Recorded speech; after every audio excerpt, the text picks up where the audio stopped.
सूत्रीय साधना के एक सबसे महत्वपूर्ण सिद्धांत पर चर्चा करने जा रहे हैं। तो मेरा विशेष रूप से अनुरोध है, जो पीछे बैठे भाई बहन हैं, बड़ी एकाग्रता के साथ, बड़े ध्यान के साथ इसे सुनिएगा, और आपके पास अगर कॉपी पेन है तो जरूर लिखिएगा इन सिद्धांतों को। आज जो हमारे व्याख्यान करता है वो एक ऐसी शक्ति को हम मंच पर आमंत्रित करने जा रहे हैं जिनकी सोच, समर्पण और कार्य में हमें अंतर हृदय से प्रेरित किया है। उनके विचार हमारे समाज को एक नई दिशा का कार्य भी कर रहे हैं। व्यक्तिगत रूप से आपके व्यवहार से, आपकी आत्मीयता से, आपकी सरलता से, लक्ष्यों के प्रति अटूट विश्वास एवं गुरु चरणों में जो उनका समर्पण है, उनके सिद्धांतों के प्रति जो उनकी तल्लीनता है, उससे मैंने बहुत कुछ सीखा है और मुझे गर्व है कि मैं उन्हें मंच पर आमंत्रित कर सकती हूँ। एक ही भाव है आपके प्रति। चांद ढलने से जैसे सूर्य का उदय होता है, आपके मंच पर आने से प्रसन्न हृदय होता है।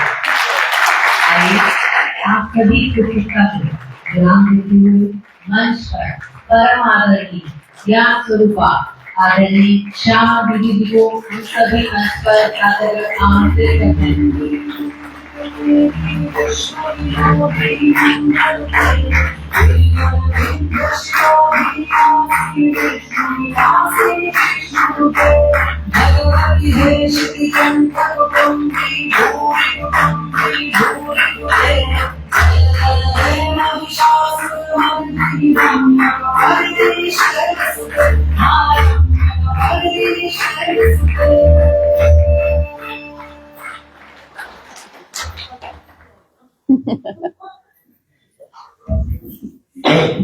जय श्री राम।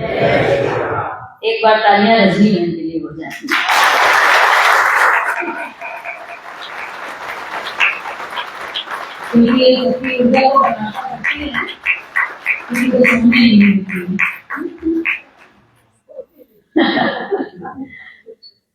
बहुत बहुत धन्यवाद।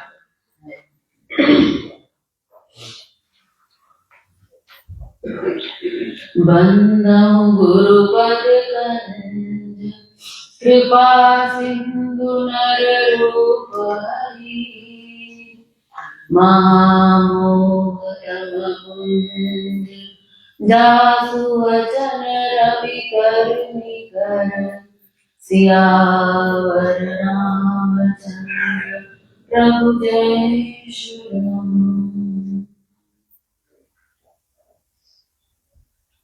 सर्वप्रथम सूक्ष्म रूप से विराजमान सद्गुरु चरणों में मेरा कोटि कोटि प्रणाम। उपस्थित आप सभी साधकों को मेरा सादर नमन। श्री रामचरित मानस पर आधारित मानस योग साधना का यह उपवास एवं अध्यात्म शिविर चल रहा है। आज इस शिविर का दूसरा दिन है। सभी के चेहरे पर एक आनंद की लहर दिखाई दे रही है।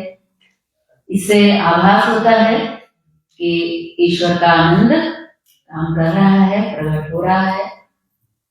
यहाँ तो हो जाता है, घर जाने के बाद न जाने क्या हो जाता है। यहाँ पर जो आनंद की अनुभूति है हो रही है, उसकी एक विशेषता अलग है। इसीलिए तो घर से भागकर यहाँ आना चाहते हैं आप सभी लोग। उपवास तो घर में भी हो जाता है। पता नहीं कितने साधक घर में भी उपवास कर ही रहे हैं। सभी साधक कर ही रहे हैं, सभी तो यहाँ नहीं आ पाए, लेकिन उपवास तो सभी कर रहे हैं। लेकिन जो आनंद यहाँ आकर होता है वो वास्तव में घर पे नहीं हो पाता। उसके अनेक कारण हैं। सबसे पहला कारण है स्थान का प्रभाव। ये स्थान पवित्र बद्रीनारायण सेवाग्राम इन सद्गुरुओं की तपस्थली है। परम पूज्य अखिलेश जी महाराज के प्राण हैं बद्रीनारायण सेवाग्राम। तो यहाँ पर आकर इनका जो आशीर्वाद, इनकी जो कृपा हमें अनायास स्वाभाविक रूप से प्राप्त होती है, तो उससे तो आनंद होना ही होना है। तो उसी आनंद की छत्र छाया में हम लोग ये तप का मार्ग अपना रहे हैं। इतना आसान नहीं है। आप जो ये तप कर रहे हैं, जो आपको लग रहा है कि ये तो बड़ा आसान है, मुझे नहीं लगता कि किसी भी एक भी साधक को खाने की याद आ रही होगी। आ रही है क्या किसी को? पता ही नहीं चलता है कब सुबह होती है और कब रात हो जाती है, क्या खाया क्या नहीं खाया, इस चीज का महत्व ही खत्म हो जाता है, ऐसा महसूस होता है। तो ये आनंद इसी स्थान पर मिल सकता है। तो आप लोग बड़े भाग्यशाली हैं कि इस कठिन तप को इतने सरल स्वरूप के साथ यहाँ पर उपस्थित होकर कर रहे हैं। इसके लिए आप सभी लोगों को बहुत बहुत बधाई। तप सेवा सुमिरन एक ऐसी साधना पद्धति है, एक ऐसी जीवन शैली है। साधना पद्धति कहने से थोड़ा कठिन लग सकता है, लेकिन वास्तव में ये एक जीवन जीने की कला है। जीवन को हमें कैसे जीना है। इंसान का हमें जन्म तो मिल गया, लेकिन इंसान की तरह अगर जीना नहीं आया तो सारा कुछ व्यर्थ है। इसलिए ये तप सेवा सुमिरन इंसान को इंसान की तरह जीना सिखाती है। और इससे सरल तरीका अगर आप कहीं ढूंढ रहे हैं तो मुझे नहीं लगता है कि इससे सरल मार्ग आपको कोई मिल पाएगा, जहां गृहस्थ जीवन में रहते हुए, घर परिवार में रहते हुए, अपने सारे काम धंधे करते हुए, सब कुछ वैसे का वैसे ही करते हुए आप अपने केवल विचार और भावनाओं का परिवर्तन करके अपने जीवन को एक नई दिशा दे सकते हैं। लेकिन इतना आसान भी नहीं है। लगे हुए हैं हम लोग भी इतने साल से, मुझे स्वयं इसमें लगे हुए 42 साल हो गए, लेकिन आज भी ऐसा लगता है कि अभी तो बहुत कुछ सीखना बाकी है। बहुत थोड़ा सा समझ में आया है। इस अथाह सागर की मात्र एक बूंद भी शायद ही समझ में आई होगी, लेकिन उस एक बूंद का भी प्रभाव कुछ कम नहीं है। यहाँ से जब हम लोग बाहर जाते हैं, इस बाउंड्री के बाहर जब जाते हैं, तब मालूम चलता है कि दुनिया में क्या चलता है, घर परिवारों में क्या चलता है, कितनी समस्याएं हैं, किस प्रकार की समस्याएं हैं। और इस बाउंड्री के अंदर रह के हमें ऐसा लगता है कि हम लोग तो इन सभी समस्याओं से मानो अलग ही दुनिया है। तो ये हम लोग का परम सौभाग्य है। मैं अपना परम सौभाग्य मानती हूँ कि योगी जी महाराज से मिलना हुआ 1984 में, और सतत उनका संपर्क मिला। परम पूज्य अखिलेश जी महाराज का सतत संपर्क मिला। बहुत कुछ उनके साथ में रहकर, उनके सानिध्य में रहकर सीखने का मौका मिला। ये अपना दुर्भाग्य है कि इतना निकट से सब कुछ प्राप्त होते हुए भी बहुत कम ले पाए। और लिया होता, हम लोगों ने बहुत हल्के में लिया। हमें लगा अभी तो शायद बहुत टाइम है हमारे पास, लेकिन समय हमेशा कम होता है, जीवन हमेशा कम होता है।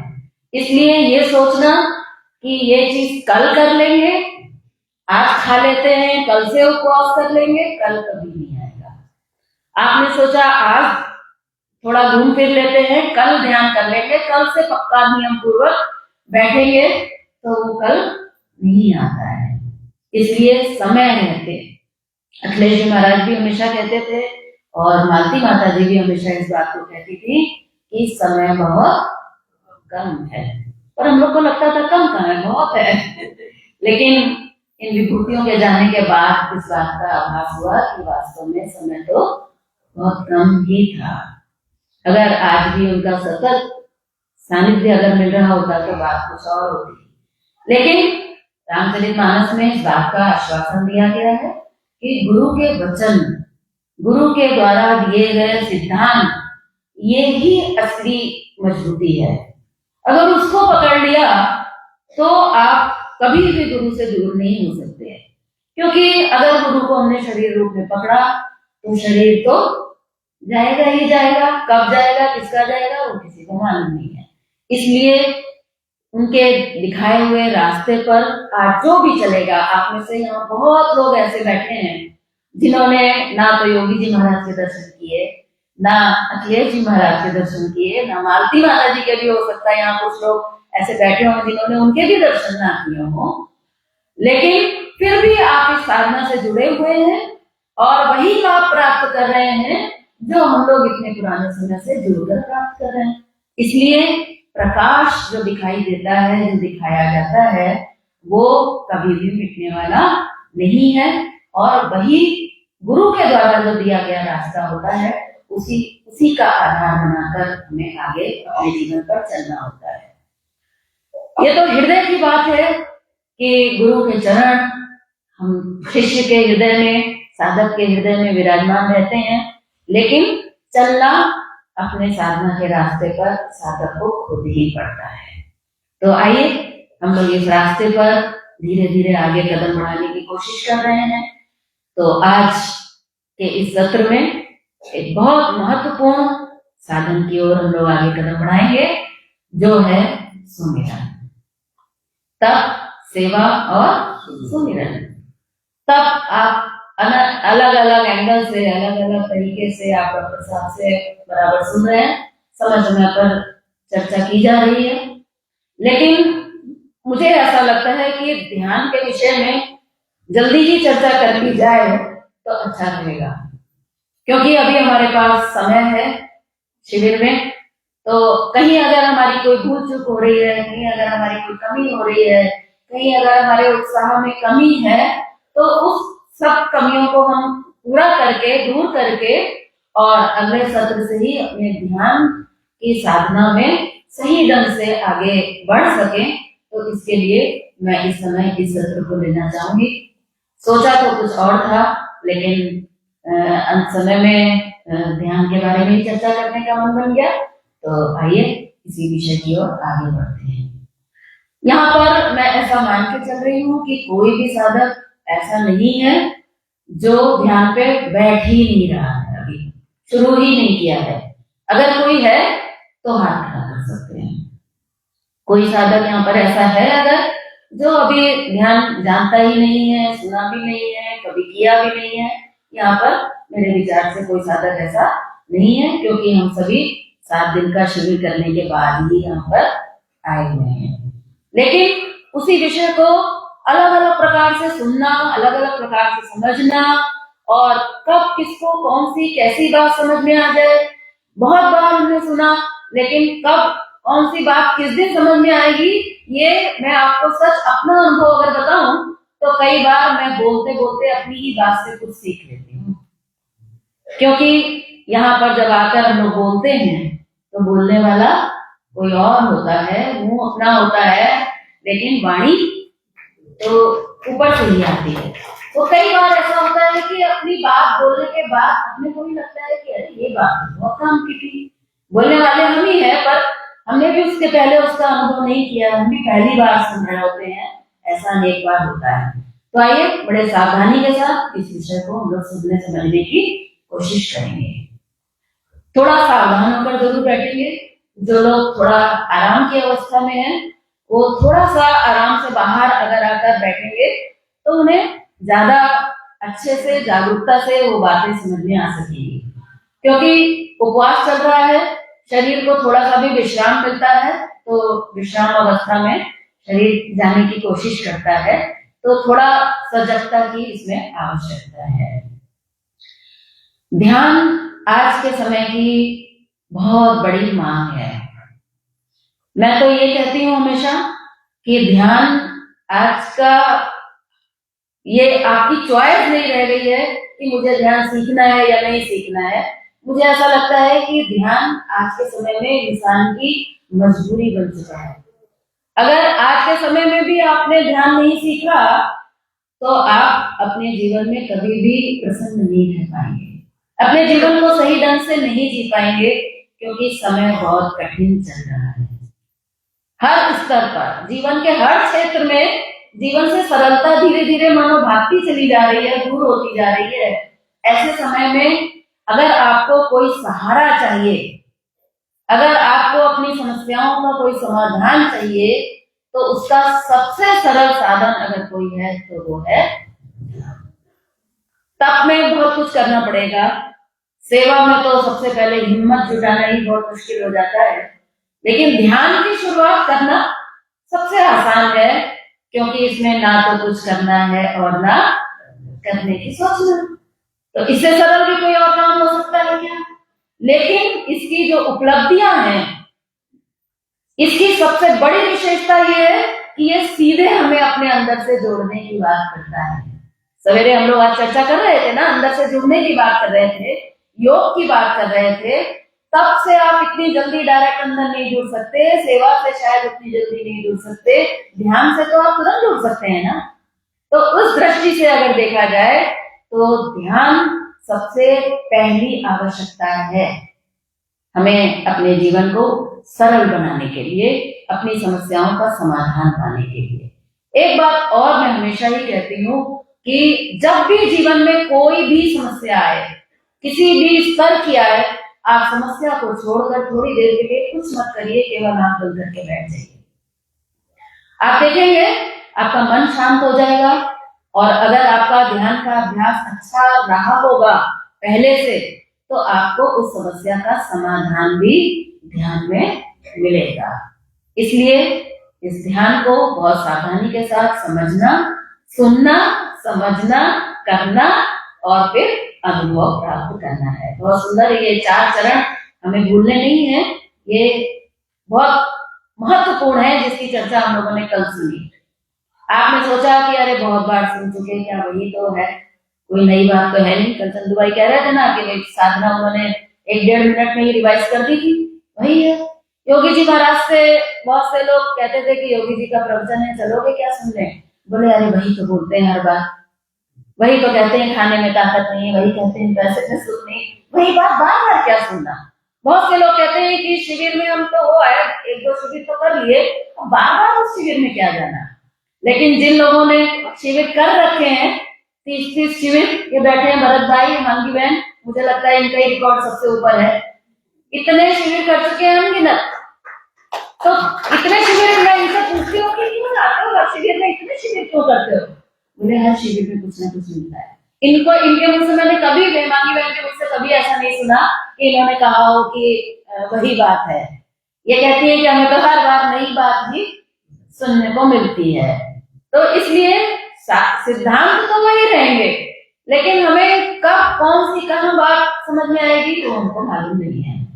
इसलिए ध्यान आज के समय की सबसे बड़ी आवश्यकता है, क्योंकि मेरा ऐसा मानना है कि सबसे ज्यादा विकार जो आज पूरे समाज में, पूरे विश्व में, अब तो विश्व को साथ में लेकर चलना पड़ेगा, अगर पूरे विश्व में सबसे बड़ा विकार अगर कोई बढ़ रहा है तो वो है हमारा अहंकार, ईगो। सारी लड़ाई किस बात की चल रही है? अहंकार की लड़ाई चल रही है। पहले इतना अहंकार नहीं था, सब अपने अपने घर परिवार में खुश थे, संतुष्ट थे। लेकिन अभी दूसरे के घर से हमें समस्या होनी शुरू हो गई है। दूसरे के घर में क्या चल रहा है उससे हमारी समस्याएं बढ़ रही हैं। जरा जरा से बच्चों के अंदर अहंकार सातवें आसमान पर है, माता पिता भी परेशान है कि क्या हो रहा है, पारिवारिक क्लेश, डाइवोर्स, क्या क्या कुछ चल रहा है, वो सब विस्तार से बताने की आवश्यकता नहीं है। ऐसे में ध्यान ही एकमात्र समाधान है। जब हम ध्यान की बात करते हैं, आज विश्व में सैकड़ों संस्थाएं हैं जो इस विषय में बहुत सुंदर सेवाएं अर्पण कर रही हैं। बहुत तरह तरह से, अनेक प्रकार की विधियों से, अनेक प्रकार के शिविर लगाकर इस विषय पर बहुत सुंदर प्रचार और प्रसार हो रहा है और बहुत सारे लोग अब इससे जुड़ भी रहे हैं और बहुत अच्छी अनुभूतियां भी प्राप्त कर रहे हैं।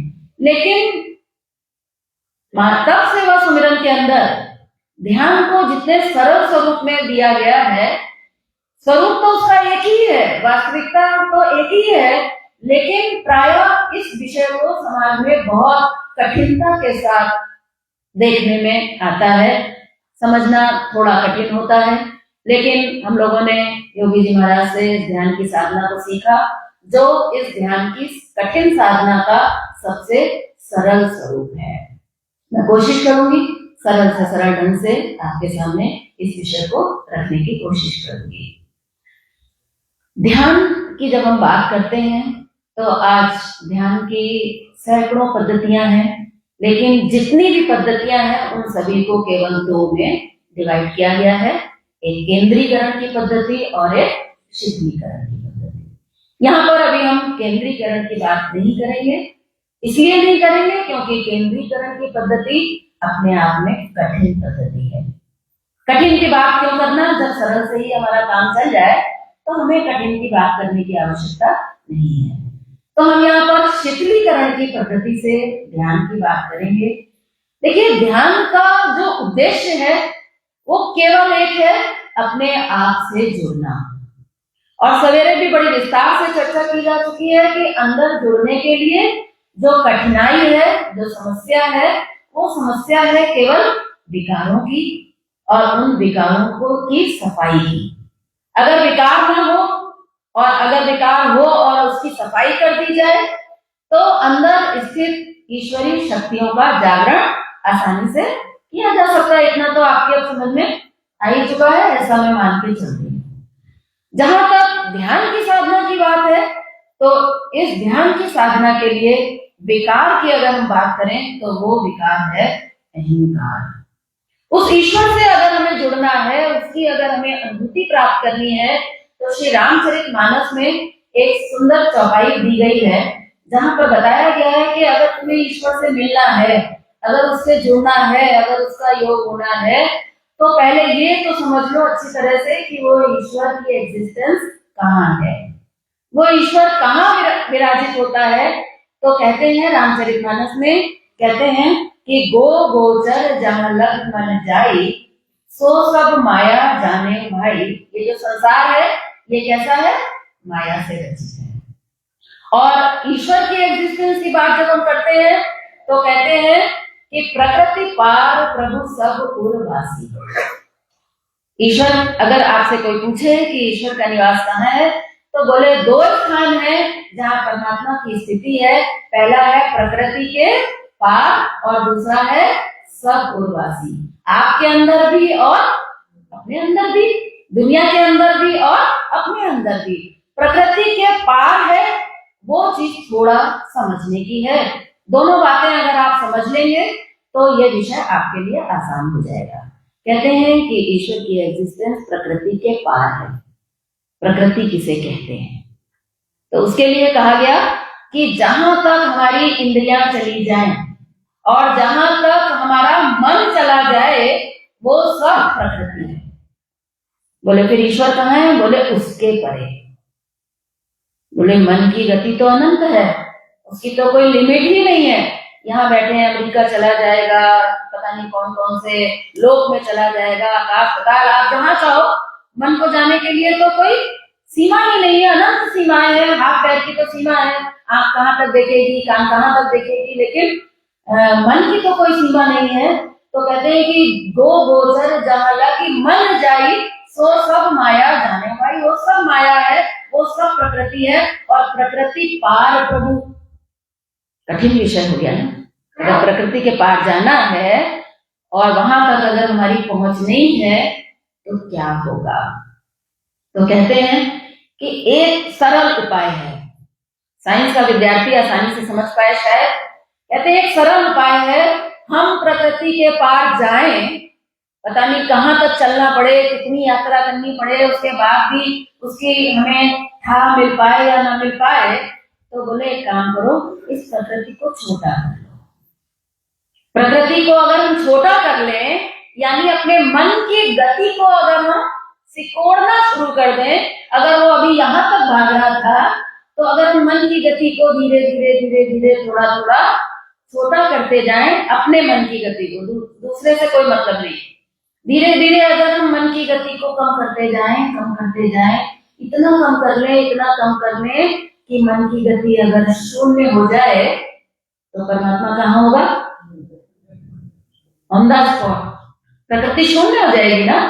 तो प्रकृति के पार जाने के लिए हमें कोई दौड़ भाग करने की जरूरत नहीं है।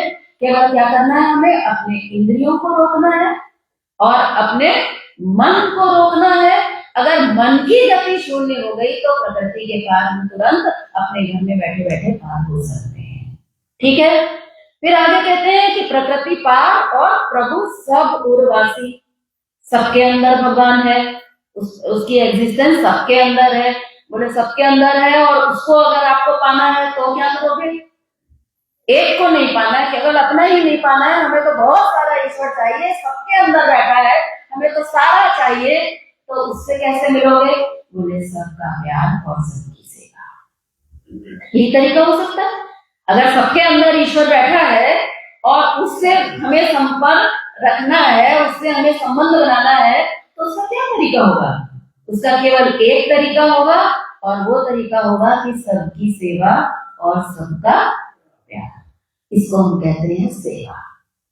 जो सबके अंदर बैठा है उसको अगर अनुभव करना है तो उसके लिए सेवा की साधना होगी, और प्रकृति के पार अगर जो परमात्मा है उसकी अगर अनुभूति करनी होगी तो उसके लिए हमें ध्यान की साधना करनी होगी। यानी कि ईश्वर से मिलने का सबसे सरल मार्ग है सेवा और सुमिरन।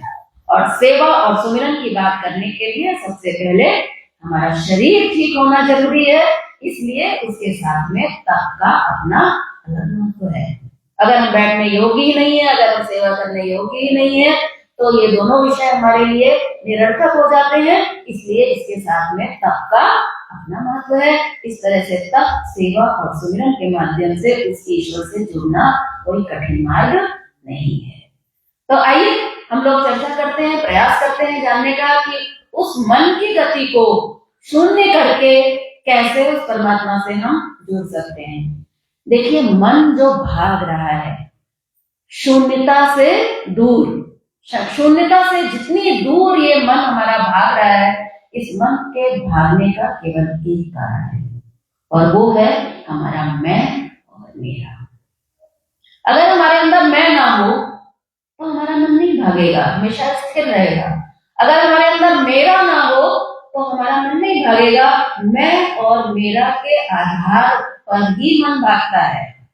और अगर आपने इस मैं को अगर घटाना शुरू कर दिया, ये आपके अंदर जो ये विकार जमा हो गए हैं, जब आप ध्यान में बैठते हैं सैकड़ों हजारों तरह के विचार अंदर से निकलते हैं, जो ये विकारों के रूप में हमारे सबकॉन्शियस माइंड में जमा है। ये विकार क्या है? ये विकार और कुछ नहीं है, केवल हमारे मैं और मेरा के द्वारा इकट्ठा किया गया कूड़ा और कचरा है। आज से अगर हम अपने इस मैं को घटाने की बात सीख लें, और इस मैं को घटाने का जो दुनिया में सबसे सरल रास्ता है, ध्यान से भी सरल रास्ता है, वो है नींद। केवल मैं को ही तो हटाना है ना। तो जब हम नींद में जाते हैं तो मैं अपने आप हट जाता है। गहरी नींद में जब हम जाते हैं तो हमारा मैं हट जाता है कि नहीं? गहरी नींद में सोया हुआ व्यक्ति कोई जानता है कि मैं कौन हूं? नहीं जानता ना। परमात्मा ने इस मैं से मुक्त होने के लिए इंसान को एक सरल मार्ग प्रतिदिन दे रखा है कि मैंने तुम्हें दिया है, इसको जानो और समझो। क्योंकि जब तक मैं नहीं हटेगा तब तक उस परमात्मा से संपर्क नहीं है। ये तो साइंस का एक सबसे बड़ा रूल मुझे लगता है।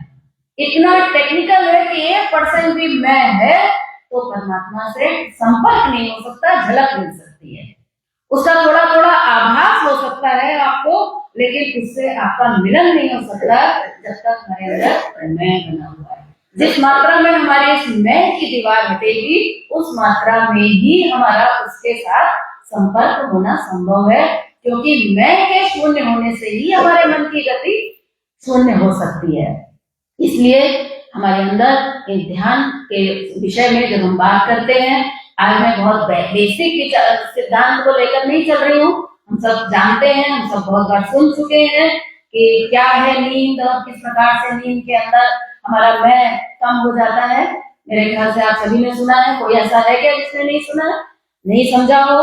तो मैं 5 मिनट में समझा सकती हूँ कि नींद में किस प्रकार से हमारे मैं का विलय होता है।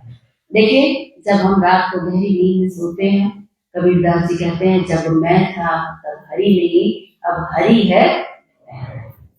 गहरी नींद में जब हम जाते हैं, जैसे ही हमारा मैं हटता है, नींद को एक उदाहरण के तौर पर मैं बता रही हूँ। अदरवाइज अभी आप यहाँ बैठे हैं, अगर यहाँ बैठे बैठे 1 सेकंड के लिए भी अगर आपका मैं शून्य हो जाए तो आप समझ लीजिएगा कि इस समय आप परमात्मा के ही गोद में हैं। क्योंकि सिंपल फॉर्मूला है कि मैं अगर हटेगा तो दूसरी और कोई जगह है ही नहीं जहां आप जा सके। जहां आपको जाना है वहां पर जाने की केवल एक ही शर्त है, और वो शर्त है कि हमारा मैं का कैसे विलय हो। इसलिए गहरी नींद में जब हम जाते हैं, हमारा मैं का विलय होता है। जैसे ही मैं हमारा शून्य होता है, हम उस परमात्मा की गोद में होते हैं। रिजल्ट ये होता है कि जब हम सोकर उठते हैं तो हमारे शरीर में भरपूर शक्ति होती है। रात को हम थककर सोए होते हैं, अभी हम थककर सोएंगे और सवेरे उठेंगे तो फिर से रेडी हो जाएंगे, फिर से शक्ति आ जाएगी। रात को अगर कोई टेंशन छोटी मोटी अगर हो भी गई, रात को कोई टेंशन लेकर सोए तो ये तो हो सकता है कि आपको नींद 10 की जगह 12 बजे आए, ये तो हो सकता है टेंशन की वजह से। लेकिन जब आप सवेरे सोकर उठेंगे तो आप देखेंगे कि आपका वो टेंशन कुछ समय के लिए तो निश्चित रूप से भाग गया होगा। रात को कितनी बातें हो जाती हैं, घर परिवार में कुछ लड़ाई झगड़ा हो जाता है, कुछ कहासुनी हो जाती है, लेकिन रात को हम उस परमात्मा की गोद में जाते हैं तो सवेरे तक काफी हद तक, अगर हम थोड़ा सा भी साधना में है तो हमारा ये सब साफ हो जाता है। अगर हम साधना में नहीं है, अगर हमने मैं को अच्छी तरह से ओढ़ रखा है, अच्छी तरह से अपने को कवर कर रखा है, तो आप सवेरे उठेंगे तो आप देखेंगे कि आप चार्ज नहीं हो पाएंगे, क्योंकि नींद में भी आपको डीप स्लीप आएगी ही नहीं। आप मैं की ही अवस्था में ही सोएंगे और आप सवेरे उठेंगे तो आप थका हुआ और तनावग्रस्त महसूस करेंगे। अगर आपको सवेरे शक्ति अर्जित करनी है सोकर उठने पर, अगर आपको सवेरे आनंद अनुभव करना है, अगर आपको सवेरे प्रसन्न रहना है सोकर उठने के बाद, तो उसकी पहली शर्त है कि रात को आपको गहरी नींद आनी चाहिए। गहरी नींद कोई नींद की क्वालिटी नहीं है, गहरी नींद में केवल एक ही क्वालिटी है और वो ये है कि गहरी नींद में हमारा मैं शून्य हो जाना है। उसी शून्य अवस्था का हमें जागृत अवस्था में अभ्यास करना है, जिस अभ्यास का नाम है ध्यान। जो अवस्था हमने नींद अवस्था में अनजाने में प्राप्त की, उसी अवस्था को जागृत अवस्था में रहकर हमें अभ्यास करना है। आप कहेंगे जब गहरी नींद में ही ईश्वर से संपर्क भी हो जाता है, मैं भी शून्य हो जाता है, तो फिर तो नींद भी अच्छी है, ध्यान की तो फिर कोई आवश्यकता नहीं है। सवाल उठ सकता है कि फिर तो सोना ही बढ़िया, सोने में अच्छा भी लगता है, मजा आता है, आसान भी होता है, कुछ करना भी नहीं पड़ता है, तो सोने से ही अगर हमें मिल जाता है परमात्मा का संपर्क, तो फिर हमें ध्यान की आवश्यकता नहीं होनी चाहिए। लेकिन ऐसा है नहीं। अगर आपको केवल अपनी थकान मिटानी है, ईश्वर की इतनी सी शक्ति अगर आपको चाहिए कि शरीर से बस केवल थकान मिट जाए, अगर आपको केवल उस ईश्वर का इतना सा संपर्क चाहिए कि चलो थोड़ा सा टेंशन दूर हो जाए, थोड़ा मन ठीक ठाक हो जाए, अगर केवल इतना ही आनंद आप अपने जीवन में चाहते हैं, तो आपको वास्तव में ध्यान करने की कोई जरूरत नहीं है। परमात्मा प्रत्येक व्यक्ति को अपनी गोद में 24 घंटे में एक बार मिलता ही है, चाहे वो नास्तिक हो, चाहे आस्तिक हो, चाहे वो ध्यान करता हो, चाहे ध्यान ना करता हो। जैसे एक बच्चा 24 घंटे में एक बार तो माँ की गोद में जाता ही जाता है। रात को तो उसी की गोद में सोता है, दिन भर चाहे नहीं भी खेले कूदे, लेकिन रात में अगर वो मान लो भटक भी गया तो माँ को भी नींद नहीं आती, माँ को भी रात को तो बच्चे की याद आती है कि भाई दिन भर तो खेल लिया, आपको मेरे पास आ जा। तो ऐसे ही वो परमात्मा हमें रात को अपनी गोद में लेता है और हमें जेब खर्च देता है, हमारे वॉलेट का एक रिचार्ज हमें देता है, ताकि हम अगले दिन इस दुनिया में सरवाइव कर सकें। केवल सर्वाइवल अगर आपको चाहिए तो आपको ध्यान की आवश्यकता नहीं है। परमात्मा ने इतना तो सभी को दिया हुआ है कि नींद के माध्यम से सभी लोग अपना जीवन थोड़ा जीने लायक बना सके और किसी तरह से अपने जीवन का खर्च उठा सके। लेकिन अगर आप चाहते हैं कि आपका वॉलेट तो फुल रिचार्ज होना चाहिए, उसमें किसी तरह की कोई कमी नहीं होनी चाहिए, हमें तो उस परमात्मा का पूर्ण संपर्क चाहिए, हमें अखंड स्वास्थ्य चाहिए, अखंड शक्ति चाहिए, पूर्ण आनंद चाहिए, तो वो नींद से प्राप्त नहीं होगा। क्यों नहीं प्राप्त होगा? क्योंकि नींद में जब हम होते हैं उस समय हमारी रीढ़ की हड्डी इस अवस्था में होती है, और जब हम ध्यान में होते हैं तब हमारी रीढ़ की हड्डी इस अवस्था में होती है। जितने जानवर हैं, पशु हैं, उनको परमात्मा ने ऐसा बनाया है और इंसान को भगवान ने ऐसा बनाया है। इस अवस्था में रहकर आप केवल उतना ही अर्जित कर सकते हैं जितना कि एक पशु प्राप्त कर सकता है। एक पशु ध्यान नहीं करता, उसे भी शक्ति चाहिए। घोड़ा दिन भर चलता है, बैल दिन भर खेत में काम करता है, लेकिन उसको रात में जब वो थक जाता है तो वो भी परमात्मा की गोद में होता है, वो भी गहरी नींद में होता है, और अगले दिन फिर से शक्ति उसको प्राप्त हो जाती है, तो फिर से अपने काम धंधे में लग जाता है। लेकिन इंसान को और भी बहुत कुछ करना है। इंसान है, वो कोई पशु नहीं है। इसलिए इस अवस्था में रहकर इंसान केवल उतना ही प्राप्त कर सकता है जितना एक जानवर प्राप्त कर सकता है। जब तक वो इस अवस्था में नहीं आएगा तब तक वो ईश्वर की संपूर्ण शक्तियों को प्रकट नहीं कर सकता है। इसलिए ध्यान कभी भी इस अवस्था में नहीं किया जाता, ध्यान हमेशा इस अवस्था में किया जाता है, क्योंकि यही इंसान की स्वाभाविक अवस्था है। ध्यान में करना क्या होता है? बोले ध्यान में कुछ नहीं करना होता है। गहरी नींद में गए थे तो कुछ किया था क्या? काम तो वही है ना, उसमें थोड़ा सा मिला था और इसमें पूरा मिल रहा है। उसमें मिनिमम रिचार्ज हुआ था और यहाँ पर मैक्सिमम रिचार्ज हो रहा है। काम तो बस इतना ही है ना। तो इसलिए क्या करना होगा? इसलिए रात को जब आप गहरी नींद में सो जाते हैं तो जिस प्रकार से आपके मैं का विलय हुआ और शक्ति प्राप्त हुई, ठीक वही अवस्था का अभ्यास हमें जागृत अवस्था में जानबूझकर करना होता है। जो अभ्यास हमने नींद में किया, जो अनजाने में हो गया, उसी अनजानी घटना को हमें जागृत अवस्था में जानबूझकर करना होता है। उसके लिए हमें जो अभ्यास लगता है, उसके लिए हमें जो प्रयास करना पड़ता है, उस अभ्यास और उस प्रयास का नाम है ध्यान। शीतलीकरण की पद्धति से जब हम ध्यान की बात करते हैं तो जैसा कि इसके नाम से ही पता चलता है कि इस शीतलीकरण की पद्धति में हमें अपनी चेतना को शिथिल छोड़ देना होता है।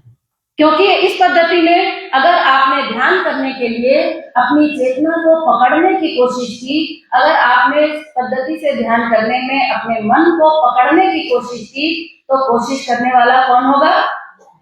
मैं। इसलिए इस मैं से ही मुक्ति प्राप्त करनी है। और अगर हम पकड़ कर बैठ जाएंगे तो वो मैं हमारा बना रह जाएगा और हमको वो स्थिति प्राप्त नहीं हो पाएगी। इसलिए हमें इस पद्धति में सबसे पहला सिद्धांत ये जानना है कि इस पद्धति से ध्यान करने के लिए हमें ना कुछ करना है और ना करने की सोचना है। यहाँ पर आप लोग आए, यहाँ पर आप ध्यान कर रहे हैं, घर में भी आपने ध्यान किया। जब आप इस स्थिति में बैठते हैं कि अपने इंद्रियों के रास्ते को बंद कर देते हैं, आंख को बंद कर लिया, कोशिश किया कि कान भी आवाज ना आए तो अच्छा है, मुंह में कुछ आपने खाया नहीं, नाक से कुछ सूंघा नहीं, सारी इंद्रियों के दरवाजों को आपने बंद कर दिया। अब केवल एक इंद्रिय बची, जिस इंद्रिय का नाम है मन। जब इस इंद्रिय की बात आती है तो इस इंद्रिय को याद रखिएगा, कभी भी हम कंट्रोल नहीं कर सकते।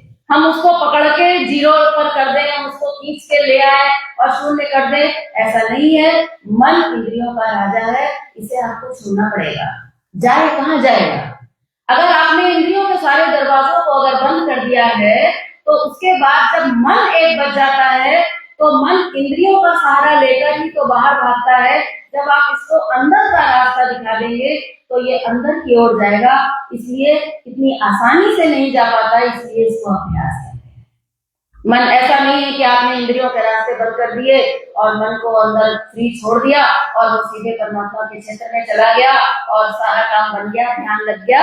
ऐसा होने वाला नहीं है। मन जब अंदर जाएगा तो अंदर ही। क्यों? क्योंकि अंदर ईश्वरीय क्षेत्र है। ईश्वरीय क्षेत्र हमारे मन का प्रमुख विषय है। उसका और कोई मंजिल नहीं है, उसका और कोई गंतव्य स्थान नहीं है। मन को कहीं और जाना नहीं है। हमने अपने मन को जब से हम पैदा हुए तब से लेकर आज तक हमने अपने मन को हमेशा गलत दिशा दिखाई है।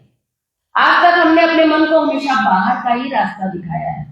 चलो कुछ खा ले, चलो कुछ घूम आए, चलो ये करें, चलो वो करें। हमने अपने मन को कभी भी ये नहीं कहा कि चलो अंदर चले। हमेशा हमने अपने मन को बाहर भटकाने की कोशिश की है। तो ध्यान में केवल इतना सा ही अपने आप से हमें एक विचार बनाना है, अपने आप को केवल एक आश्वासन देना है, अपने मन से हमें कहना है कि चलो आज से ही और चलते हैं। आज हम बाहर नहीं बल्कि आज हम अंदर की ओर जाएंगे, कुछ अंदर देख कर आएंगे कि यहाँ क्या है। बाहर अभी हमने बहुत देख लिया और बाहर हमने जो कुछ भी किया केवल एनर्जी का लॉस किया। याद रखिएगा, इस माया के संसार में जितना कुछ भी ये दिखाई दे रहा है ये सब परिवर्तनशील है, बदलने वाला है, माया के जगत से बना है। यहाँ आप केवल एनर्जी का लॉस कर सकते हैं, यहाँ पर आप कभी भी एनर्जी गेन नहीं कर सकते। एनर्जी गेन करने के लिए आपको अपने अंदर ही जाना पड़ेगा। तो धीरे से हमें अपने मन को हमने समझाया कि चलो आज थोड़ा अंदर जाते हैं। उसके बाद उसको केवल एक बार अंदर जाने के लिए राजी किया, मन राजी हो गया कि चलो ठीक है 10 मिनट बैठते हैं। देखते हैं बैठकर क्या होता है। तो धीरे से हमने मन को राजी किया और अंदर छोड़ दिया। अंदर छोड़ने के बाद जो हलचल शुरू होती है, असली समस्या वहीं खड़ी होती है। क्या है ये हलचल, कहाँ से आई? लोग कहते हैं हमारा ध्यान में मन नहीं लगता। पूछो क्यों मन नहीं लगता है, तो कहते हैं बहुत विचार आते हैं।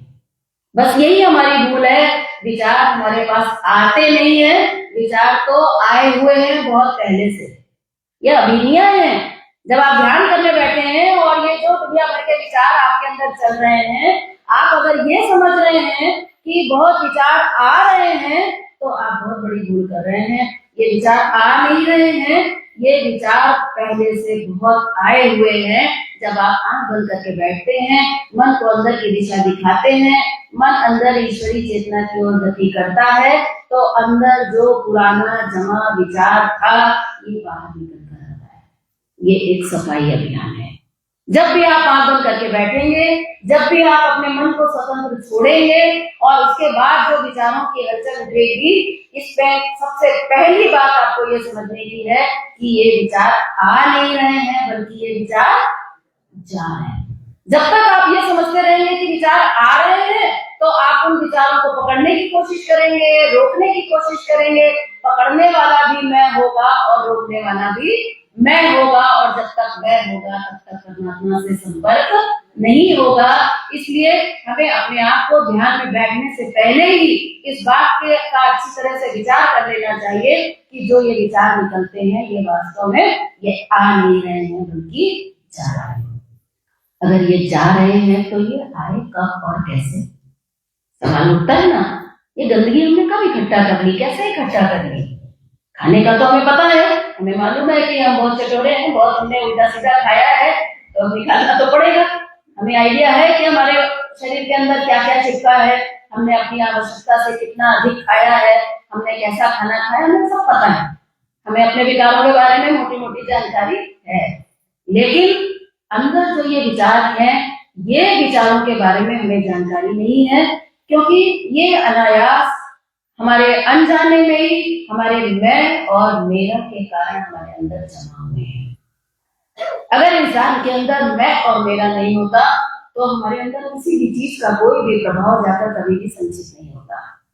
जिस व्यक्ति के अंदर जितना अहंकार होगा, जितना मैं होगा, जितनी आसक्तियां होंगी, जितनी कामनाएं होंगी, आप देखिएगा उसी व्यक्ति के अंदर इतना कुछ हलचल भरी होगी। हर व्यक्ति ध्यान करता है, हर व्यक्ति के अंदर विचार है, लेकिन किसी के अंदर इनका बहुत ज्यादा गुबार है, तो किसी के अंदर वो ध्यान में बैठता है, ठीक है, 2-4 मिनट कुछ विचार आते हैं, उसके बाद उसका मन स्थिर हो जाता है, मन शांत हो जाता है और ईश्वरी चेतना में चला जाता है। कितने लोगों को मैंने देखा इतना बढ़िया उनका ध्यान लगता है, वो बैठते हैं तो क्योंकि उनका मन निर्मल हो चुका है, क्योंकि उनके अंतःकरण में इन विकारों का पुराना जमा होना बंद हो गया है और उन्होंने बड़ी सावधानी पूर्वक इन विकारों को अब आगे से जमने देने का काम भी बंद कर दिया है। तो ये दो चीजें अगर आपकी समझ में आ जाए, जिसका आधार हमारा मैं और मेरा है, मैं आपको उदाहरण देकर समझाने का प्रयास करूंगी कि कैसे हमारे मैं और मेरा के कारण हमारे अंदर की गंदगी चली जाती है, जिसका हमें पता भी नहीं चलता, और उस गंदगी को निकालने के लिए हमें इतना परिश्रम करना पड़ता है कि हमें बार बार इस गंदगी की सफाई करने के लिए ध्यान का अभ्यास करना पड़ता है। अगर हम 2 घंटा ध्यान करते हैं, तो मुझे लगता है कि 1.25-2 घंटे तो सफाई में ही चले जाते हैं। शायद ही कुछ 5-10 मिनट हमें उसकी झलक मिलती हो, उसका थोड़ा आभास होता हो, शक्ति का हमें थोड़ा सा अनुभव हो पाता हो। बाकी तो हमारा मैक्सिमम टाइम इन्हीं गंदगियों के साथ, इन्हीं विकारों के साथ जूझते हुए निकल जाता है। इसलिए सबसे पहली चीज महत्वपूर्ण है ये जानना कि ये गंदगी हमारे अंदर कैसे जमा हुई, और दूसरा है ये जानना कि ये गंदगी कैसे शरीर के अंदर से निकाली जाए, क्योंकि इसी गंदगी ने उस परमात्मा को ढक रखा है, ईश्वरीय शक्तियों को इन्हीं गंदगियों ने ढक रखा है। तो इस गंदगी को हटाने के लिए थोड़ा समझने की कोशिश करें कि इंसान के अंदर बहुत सी कामनाएं हैं, बहुत सी आसक्तियां हैं, इतना अहंकार है कि हम जब भी किसी व्यक्ति से बात करते हैं, जब भी हम किसी वस्तु के संपर्क में आते हैं, जब भी हम किसी परिस्थिति में होते हैं, अगर मनुष्य है, इंसान है, तो किसी वस्तु या किसी व्यक्ति या फिर किसी घटना इनके संपर्क में तो आएगा ही आएगा, इससे बचना तो संभव नहीं है। किसी ना किसी वस्तु के संपर्क में हर समय हमारे हाथ में रहता ही है एक वस्तु तो कम से कम, है ना। व्यक्ति अब समाज में है, परिवार में है, तो व्यक्तियों का संपर्क भी छोड़ नहीं सकते, या तो फिर संन्यास ले लें, हिमालय पे जाए, वो भी एक रास्ता है, लेकिन वो रास्ता हर एक के लिए तो नहीं है। तो इसलिए घर में रहेंगे, समाज में रहेंगे तो व्यक्तियों का भी संपर्क होगा। जब व्यक्तियों के संपर्क में होगा, घर परिवार के संपर्क में होगा, तो अनेक प्रकार की हमारी अनुकूल या प्रतिकूल परिस्थितियां भी होंगी, इनसे हम बच नहीं सकते। तो जब हम इन परिस्थितियों में और संपर्क में इनके रहते हैं, तो हम अनायास अनजाने में इनसे हम कुछ ग्रहण करते रहते हैं। बच्चे ने अगर हमारा कहना नहीं माना, मेरा बच्चा है, इसने इसकी इतनी हिम्मत कैसे हो गई कि मुझे जवाब दे दिया। बच्चे को अपना माना और अपने इस मेरा की वजह से आपके अंदर एक विचार जमा हो गया कि मेरे बच्चे ने कहना नहीं माना। पड़ोसी का बच्चा कहना नहीं मानेगा तो विचार जमा नहीं होगा, नहीं मानता है ना माने, मानेगा तो उसका भला, नहीं मानेगा तो ना माने। लेकिन जब अपना बच्चा कहना नहीं मानता है तो मुझे ऐसा लगता है कि मैं इसका पिता हूँ, मेरी बात इसने नहीं मानी। क्या आ गया? मैं इसका पिता हूँ और मेरी बात मानी जाए। क्या आ गया? मैं। तुरंत इस घटना के बाद बच्चे ने आपका कहना नहीं माना, आपके अंदर मैं था, आपके अंदर मेरा था, तुरंत आपके अंदर एक विचार चला गया कि मेरा बेटा मेरा कहना नहीं मानता, मुझे इस बात का दुख है, चला गया अंदर।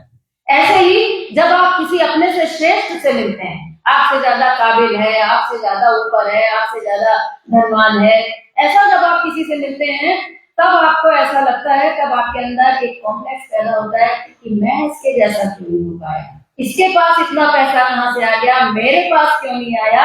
बस आपके अंदर जैसे ही आया कि मैं इसके बराबर क्यों नहीं हूँ और मेरे पास इतना क्यों नहीं आ पाया, ये मैं और मेरा मिला और एक आपके अंदर विचार अंदर जाकर जमा हो गया। ये विचार क्या है? विकार है। ये कौन सा विकार है? जिस विकार ने हमें खुद हमारे उस परमात्मा से दूर कर दिया जो हमें उससे भी ऊंचा उठा सकता था, जिससे हम ईर्ष्या पाल रहे हैं। सोचिए जरा, वो परमात्मा से दूर करने वाला हमारा ये मैं और मेरा है। ये केवल निगेटिव ही नहीं है, ये पॉजिटिव भी है। जब हम किसी से बहुत अपने मान से प्रभावित हो, अपनी बड़ाई से प्रभावित हो, तो ये पॉजिटिव, ये जो चला जाता है हमारे अंदर, ये भी मैं के कारण जाता है। किसी ने आपकी बड़ी प्रशंसा करी, लोग कहते हैं अरे साहब आज आपने लेक्चर बहुत बढ़िया दिया, हो गए ऐसे कि अरे हमारे बराबर तो कौन लेक्चर दे रहा है। क्या हुआ? मैं। तो मिला अच्छी चीज और चला गया अंदर कूड़ा कचरा कि मैं ऐसा हूँ, मैं वैसा हूँ, मुझको मान मिला, सबको थोड़ी मिलता है ऐसा मान सम्मान। मैं वहां गया था, आज से 25 साल पहले भी अगर कोई आपको कोई बड़ा अवार्ड मिला होगा ना, तो मैं हमेशा कहती हूँ कि कहीं राष्ट्रपति से कोई अवार्ड मिल गया, मुख्यमंत्री से मिल गया, तो वो अवार्ड हमारी अलमारी में सजा होता है। अच्छी बात है, सजा होना चाहिए, बड़ी मुश्किल से मिलता है, लेकिन वो केवल अलमारी में ना रहकर हमारे अंतःकरण में इतने अंदर तक जाकर जमा हो जाता है कि अरे मुझे तो मुख्यमंत्री से अवार्ड मिला हुआ है। किसको मिला है? मुझे मतलब मैं इतना काबिल हूँ कि मैं इस सम्मान का पात्र था, मैं इस मान का पात्र था। तो ये सुख दुख, ये मान अपमान, ये संयोग वियोग, घर में कोई पैदा होता है तो वाह वाह मेरे घर में पैदा हुआ है, पड़ोसी घर में पैदा होता है तब तो नहीं होता कुछ। मेरे घर में जब पैदा होता है तो हम सुखी हो जाते हैं और मेरे घर में जब कोई मर जाता है तो हम दुखी होते हैं। तो ये सारा मैं और मेरा पूरी जिंदगी हम बटोरते रहते हैं और ये हमारे अंदर जाकर जमा होता रहता है, जमा होता रहता है। हमें इसका आभास भी नहीं होता है और रात को जब हम सोने जाते हैं तो हमें अच्छी नींद नहीं आती है। जब हमें अच्छी नींद नहीं आती है तो हमारी समझ में नहीं आता है कि हमें अच्छी नींद क्यों नहीं आ रही है। लेकिन वास्तव में ये जो मैं मेरा अंदर भर गया है, इसकी ही हलचल है। क्योंकि नींद में जब आप सोते हैं, जब आपका उस परमात्मा से संपर्क होता है, तो वहां पर भी ये सफाई हो रही होती है। स्वप्न अवस्था में आप देखिए कितने सारे विचार अंदर से निकल रहे होते हैं, ये सब क्या है? सफाई हो रही है ना। तो उस अवस्था में भी ये सफाई होती रहती है और आप देखते हैं कि इस प्रकार से आप उस परमात्मा की शक्तियों से जब नींद के माध्यम से जुड़ते हैं, ऐसे ही ध्यान में भी जब आप बैठते हैं तो क्या करते हैं? इन विचारों को आप निकालते हैं। तो ध्यान एक सरल साधन है जो आज तक गलती हुई, आज तक हमने समझा नहीं, जाना नहीं, अपने मैं और मेरा के ऊपर कभी ध्यान नहीं दिया, इसको कभी हमने पहचानने की कोशिश नहीं की। अगर आज आपको ये बात समझ में आ जाए कि मैं ही अपने दुख का कारण हूँ, मेरे ही अंदर विकार है, अपने इस मैं और मेरा को अगर हम पहचान जाएं और फिर जब हम ध्यान में बैठें तो आप देखेंगे कि आपके अंदर जितना पुराना कचरा जमा था वो सब क्या होगा, निकलने लग जाएगा। तो ध्यान में आप जो ऐसा समझ रहे हैं कि आपका ध्यान नहीं लग रहा है, आपके अंदर बहुत सारे विचार हैं, तो विचार हैं ये तो निश्चित है, जिसके अंदर जितना कचरा है ये सब आपने ही बनाया।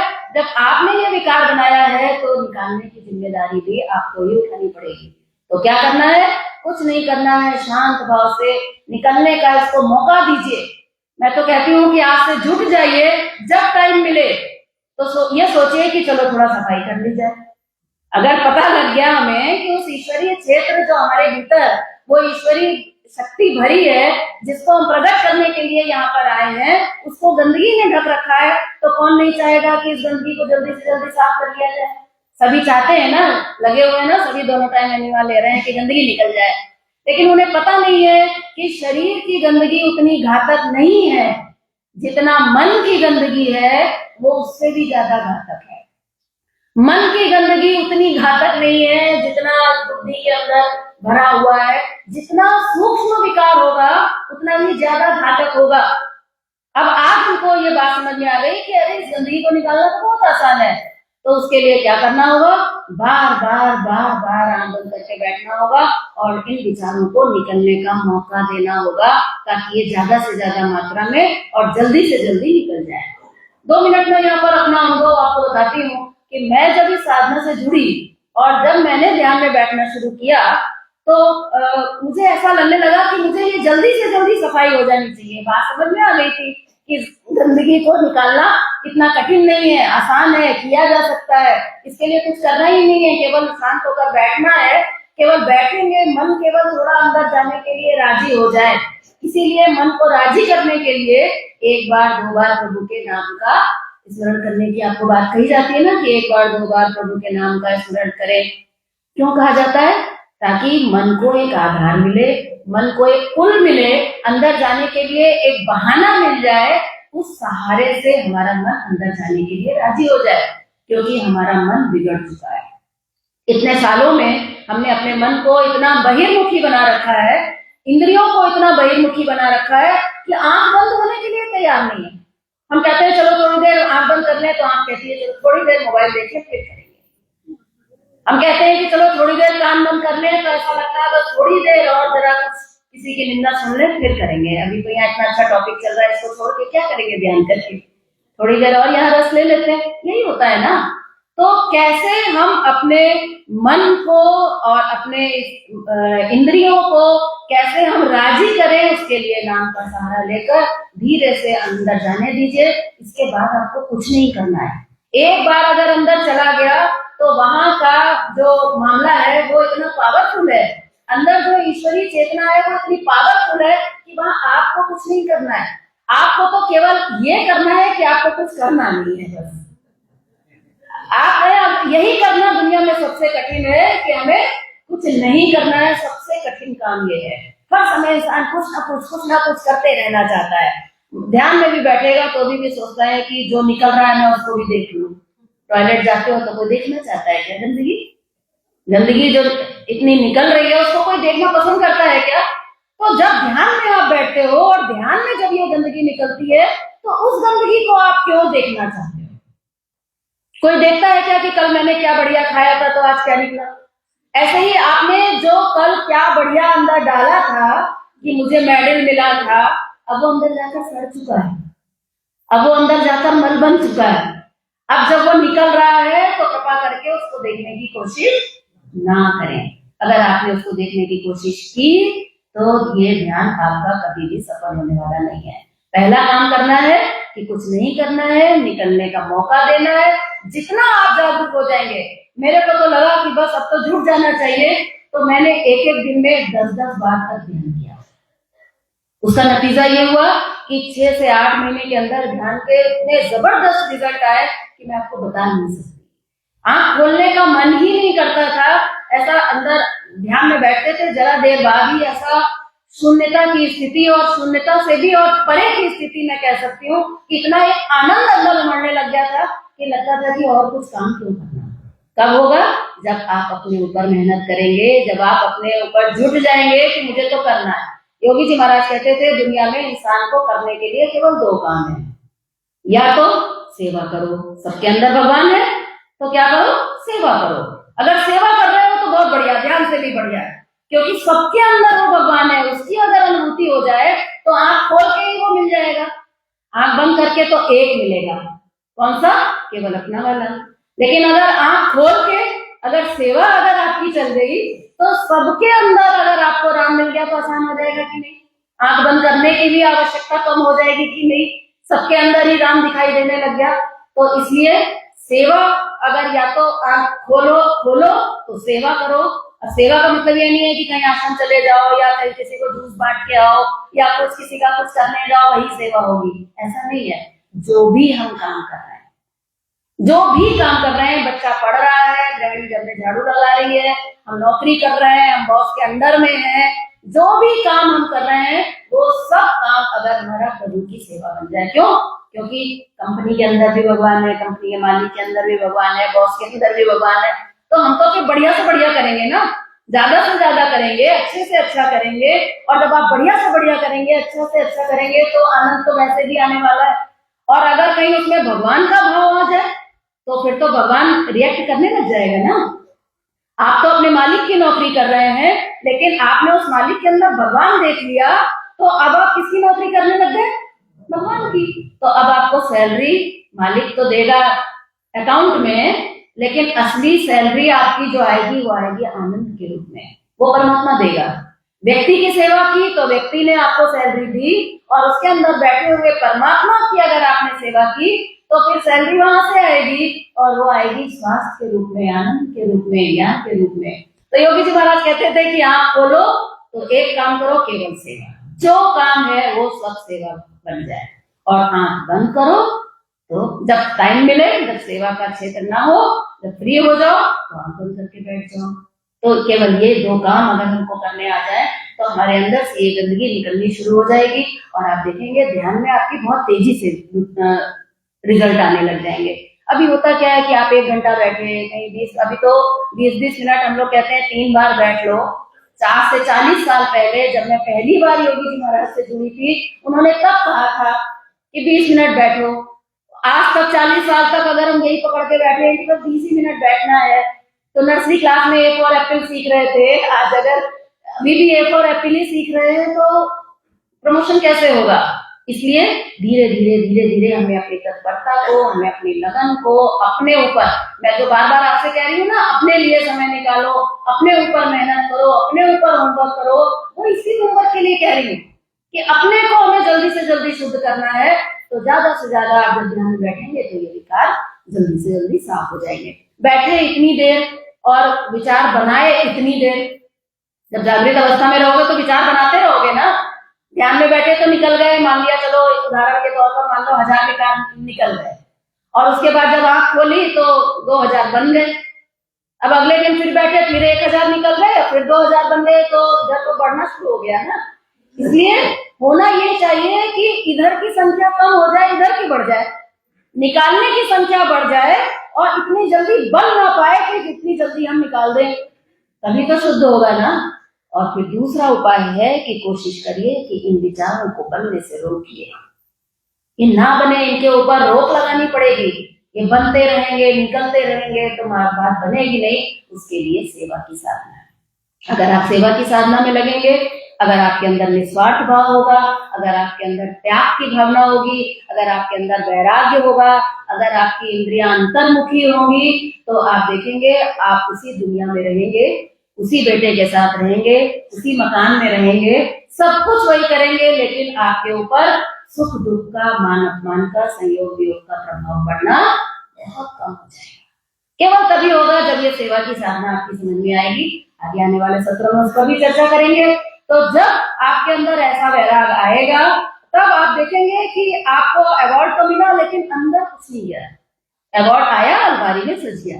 किसी ने आपकी बुराई की, आपने उसको झाड़ा और आप आगे बढ़ गए। अभी तो आप उसको बांध लेते हैं ना। हमारे गुरु जी गीता में कहते हैं, जब अपने प्रवचन में कहते हैं, किसी ने गंदी सी आपको गाली दी, गाली गंदी होती है ना, किसी ने आपको गंदी से गाली दी, आपने सोचा अरे कहीं चली ना जाए, आपने उसको समेटा बटोरा और जल्दी से अपने अंदर संजो कर रख लिया। कितने साल के लिए? जब तक जिंदा रहेंगे तब तक के लिए। तो बोले उसने तो 2 मिनट में बोल के अपने मुंह से निकाल के काम खत्म कर दिया, लेकिन हमने तो उसको अपने अंदर जो संजो कर रख लिया है, तो हमारा क्या होगा? विनाश तो हमारा ही हुआ ना। उसने तो गाली दी, काम उसने गलत किया और विनाश हमारा हो गया। इसलिए अगर आप चाहते हैं कि आपके अंदर इन बातों का प्रभाव ना पड़े, तो उसके लिए सेवा की साधना आपको बहुत गंभीरता से समझनी पड़ेगी। बिना सेवा के मेरा ऐसा मानना है कि ध्यान की साधना में सफल होना बहुत मुश्किल है, बहुत कठिन है। जिसने भी आज तक ध्यान में गति प्राप्त की है, उसके जीवन का अध्ययन करिएगा, वो व्यक्ति कभी भी स्वार्थी नहीं हो सकता। वो व्यक्ति हमेशा दूसरों के लिए सोचने वाला होगा। वो व्यक्ति हमेशा देने की प्रवृत्ति वाला होगा, बटोरने की प्रवृत्ति वाला नहीं होगा। अगर जो किसी का ध्यान बहुत अच्छा लगता है तो आप देखेंगे ये गुण बेसिक गुण है जो ध्यान के लिए हमें अति आवश्यक है। तो ये अगर दोनों बातें आपकी समझ में आ गई, और उसके बाद जब आप ध्यान करने बैठेंगे, 1 बार 2 बार प्रभु का नाम लेंगे, अंदर मन आपका जाएगा, धीरे से आप मन को अंदर छोड़ दीजिए। अंदर सबकॉन्शियस माइंड है, वहां पर विचार भरे हुए हैं, ये विचार निकलने शुरू होंगे। जब ये विचार निकलने शुरू हो, शांत, बिल्कुल शांत भाव से, जैसे हमें कोई इससे लेना देना ही नहीं है। आपके ही जीवन के विचार होंगे, वो आपका ही बेटा होगा उसमें, आपका ही घर होगा, आपका ही परिवार होगा, आप ही होंगे उसमें, तो उससे बच पाना बड़ा कठिन है। लेकिन अगर आप उसमें उलझ गए तो फिर ध्यान कभी भी सफल नहीं हो पाएगा। इसलिए निकलते हुए विचारों को शांत भाव से जाने दीजिए, मत पकड़ने की कोशिश करिए, देखते रहिए, अलग खड़े हो जाइए और अपने आप से कहिए सावधान, इसमें फंसना नहीं है, ये गंदगी है, ये विकार है, चाहे ये अच्छा निकल रहा हो, चाहे ये बुरा निकल रहा हो, इसको जाने दो, जाने दो। अगर आपने इस जाने दो का अभ्यास कर लिया, तो आप देखेंगे आपके अंदर से विकार निकल जाएंगे, आपके नए विकार बनने बंद हो जाएंगे, आपके ऊपर मैं का प्रभाव पड़ना कम हो जाएगा। दुनिया में सारे दुख का कारण किसी भी कर्म से कोई भी बंधन नहीं होता। बंधन होता है हमेशा कर्म के कर्तृत्व का। कर्तृत्व मतलब मैंने किया है ये काम। धीरे धीरे धीरे धीरे आपके जीवन के प्रत्येक क्षेत्र से ये मैं कम होने लग जाएगा, और धीरे धीरे जैसे जैसे आपका मैं कम होने लग जाएगा, वैसे वैसे ही ध्यान में आपकी चेतना और अंदर और अंदर और अंदर जानी शुरू हो जाएगी। और जैसे जैसे ये अंदर जाएगी, वैसे वैसे ईश्वरीय गुरु को लेकर आएगी, और उससे उसको आप अपने जीवन में महसूस कर पाएंगे। आप महसूस कर पाएंगे, आपके आसपास लोग महसूस कर पाएंगे कि आपके जीवन के अंदर कुछ ना कुछ तो परिवर्तन है। ये है ध्यान की बहुत सिंपल सी एक टेक्निक। इसके बहुत सारे विस्तार हैं और भी इसकी बहुत गहराई है, लेकिन मैंने बहुत बेसिक ढंग से आपको एक बताने की मैं कोशिश कर रही हूँ कि आपको ये समझ में आ जाए कि इसमें कुछ भी नहीं है ऐसा। इसमें कोई डरने की बात नहीं है, इसमें कोई घबराने की बात नहीं है कि मैं नहीं कर सकता। एक छोटा बच्चा भी ध्यान कर सकता है। हमारे साधकों के 4 साल के बच्चों को भी हम लोग ध्यान पे बैठाते हैं।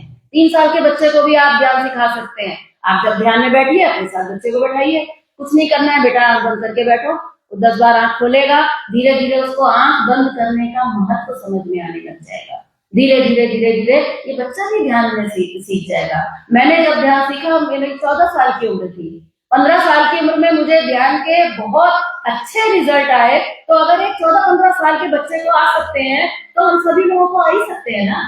कुछ इसमें जब करना ही नहीं है, कोई कठिनता ही नहीं है, कोई विद्वता ही नहीं चाहिए, कोई बड़ी किताब नहीं पढ़नी है, कोई बहुत बड़ा ज्ञान अर्जित नहीं करना है, केवल अपने आप को थोड़ा सही दिशा देनी है कि अंदर गंदगी जो है उसको निकाल दो और अंदर गंदगी जाने मत दो।